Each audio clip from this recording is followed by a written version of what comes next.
ভিডিওতে আমরা তৃতীয় শ্রেণীর প্রথম পর্যায়ক্রমিক মূল্যায়নের পরিবেশের 12 নম্বর স্কুলের প্রশ্ন উত্তরগুলো আলোচনা করব। একে সঠিক উত্তরের নিচে দাগ দাও। ক শ্রবণেন্দ্রিয় হলো কান, খ পাউরুটি হলো শেখা খাবার, গ পেঁয়াজ হলো গাছের কাণ্ড, ঘ সাঁতার কাটলে গোটা শরীরে ব্যায়াম হয়, ঙ মাকড়সার পায়ের সংখ্যা 8, চ আঁশ নেই এমন প্রাণী হলো সাপ।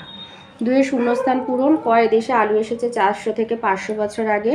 খ জাল দিয়ে পুকুর থেকে মাছ ধরা শুরু হয় 3 মাস পর থেকে। গ সজনে ডাঁটা গাছের ফল।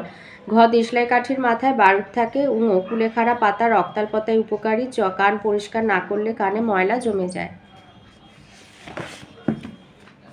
3 আছে স্তম্ভ মেলানো, হোপা হবে 3 চিচিঙ্গা। ক্ষয় ব্রাহ্মী শাক 1 বুদ্ধি বাড়ায়। গ নিম পাতা খোসপাচড়া হতে দেয় না। 4 কতে দিয়েছে কান পরিষ্কার করবার সময় কি কি সাবধানতা নেবে। কিভাবে সাবধান হবে, যে কোনো জিনিস দিয়ে কান খোঁচানো উচিত নয়। পরিষ্কার তুলো দিয়ে কান পরিষ্কার করা যেতে পারে, তবে এ ব্যাপারে বড়দের সাহায্য নেওয়াই ভালো। তাহলে কোনো জিনিস দিয়ে কান খোঁচানো উচিত নয়, পরিষ্কার তুলো দিয়ে কান পরিষ্কার করা যেতে পারে, তবে এ ব্যাপারে বড়দের সাহায্য নেওয়াই ভালো। খ দিয়েছে চোখের দুটি অসুখের নাম আঞ্জনি আর কনজাংটিভাইটিস।